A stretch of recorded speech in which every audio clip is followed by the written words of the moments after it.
তবে বাহির হইবা যে বাহির হইতে গেলে এখানে আল্লাহর কিছু বিধান আছে কিনা নাই? মন গড়া মতে বাইর হইলে হবে?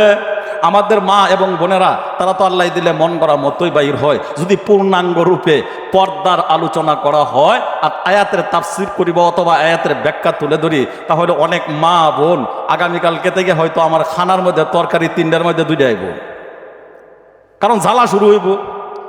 আর না করলেও তো নয়, কারণ কেন নয়, 100% দেখেন আপনার তাকাইয়া কোন মহিলাটা শরীয়ী বিধান মতে পর্দা পালন করতেছে।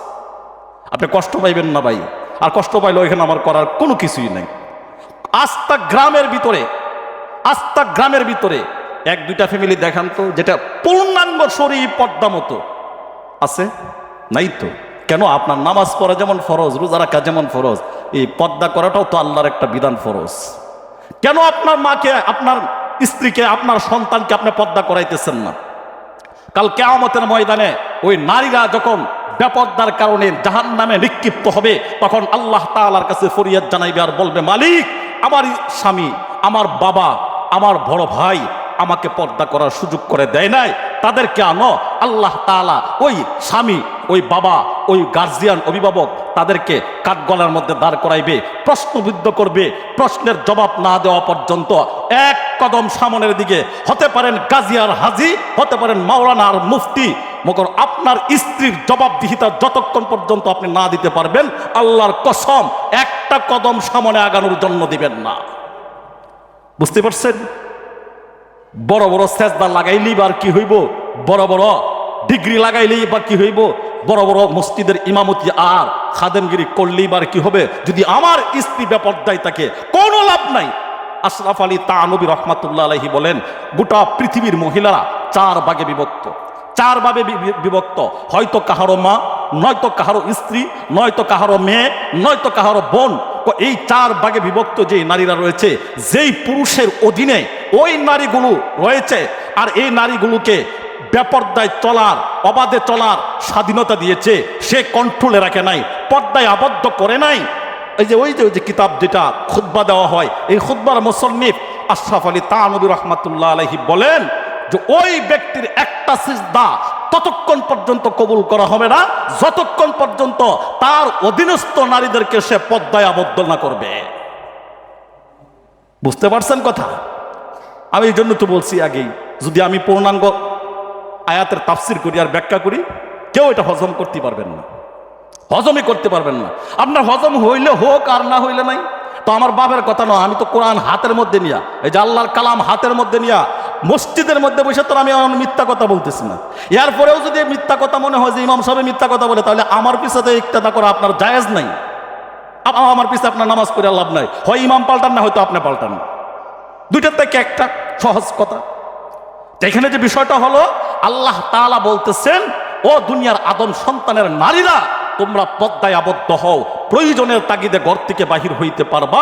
তবে বাহির হওয়ার ক্ষেত্রে এখানে আল্লাহর বিধান হলো, তুমি হিজাব পরিধান করে, বুরকা পরিধান করে তুমি ঘর থেকে বাহির হও। কিন্তু ডিজিটাল যুগের পর্দা আর বিধান, যে আপনার পর্দার বুরকা, যেটা এখন জামানার মধ্যে যে বুরকা বাহির হয়েছে ভাই, এটা বুরকা তো আর এটা বুরকা না, এটা বুরকা কয় না। বুরকা হইল এমন একটা পোশাকের নাম, যেই পোশাকটা বুরকাটা পরিধান করলে পরে, বুরকা পরিধান করলে পরে তখন দেখা গেছে যে এই বুরকার ভিতরে মহিলা যে আছে, এটা কি সেরি না বুড়ি ধরা যায় না। এটার ভিতরে কি মহিলাটা যেটা ঢুকছে, এই মহিলা, এটার বয়স কি 18 বছর না এটার বয়স 44 বছর, এমনটা বোঝাই যায় না। সেরি না বুড়ি এমনটা বোঝা যায় না, এটাকে বলা হয় বুরকা।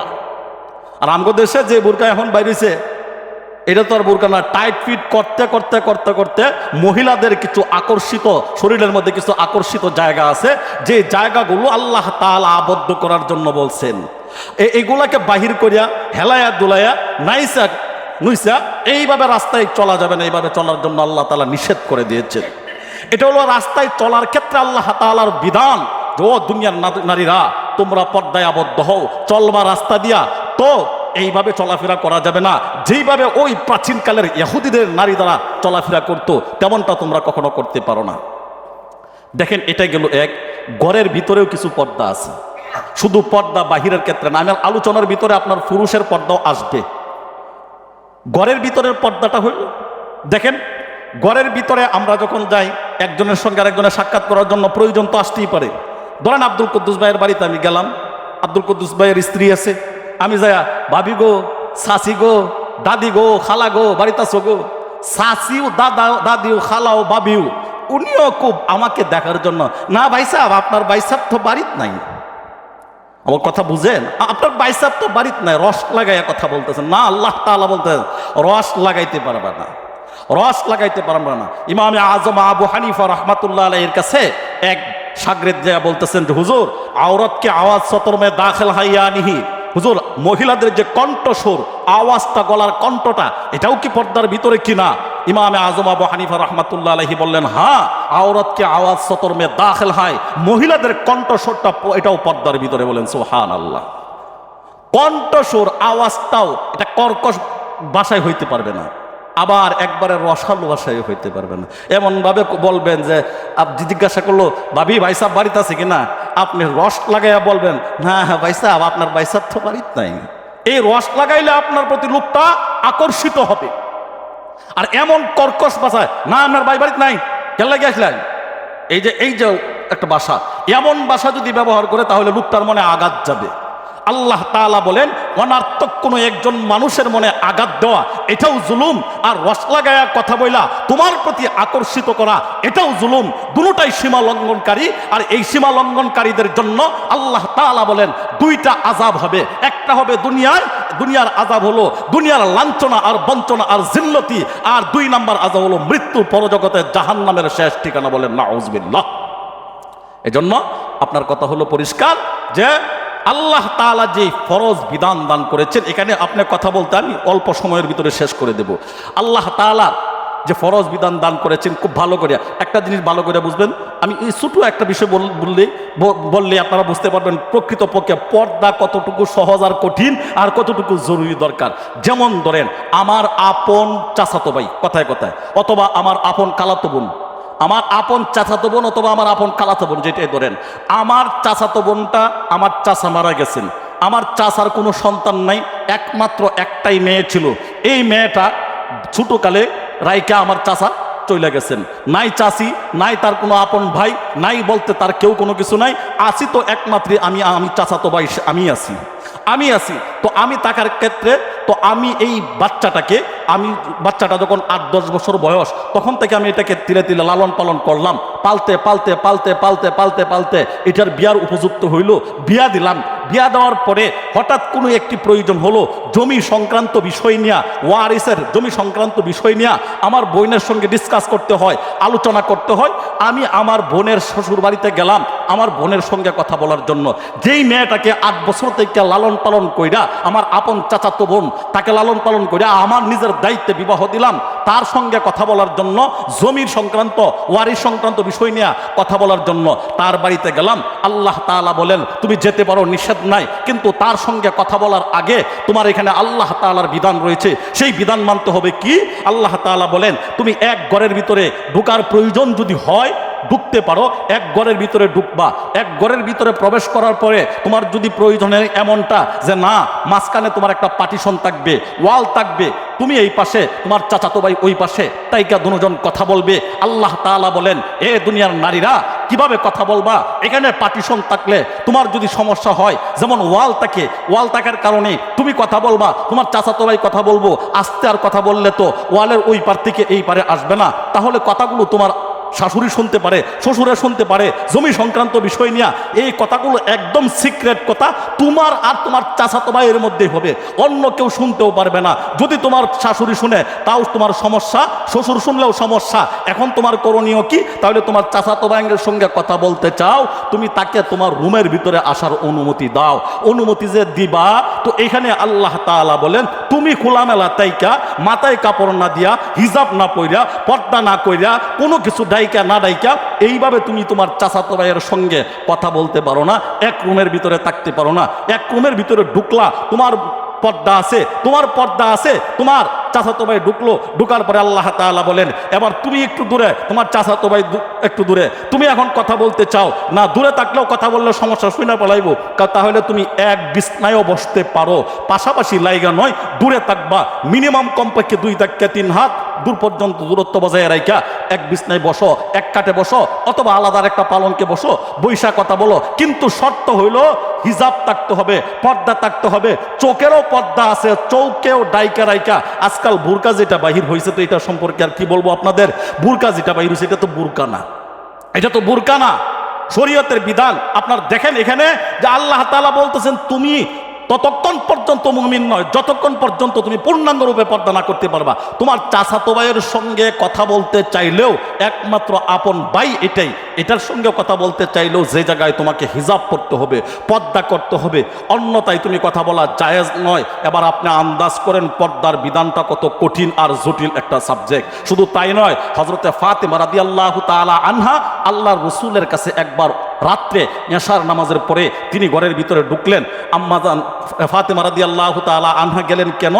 হযরত আলী রাদিয়াল্লাহু তাআলা আনহু যখন ঘরের ভিতরে ঢুকতেছিলেন, ইমাম হাসান আর হুসাইন রাদিয়াল্লাহু তাআলা আনহু বলতেছিলেন মা খাদ্য দাও, খাবার দাও।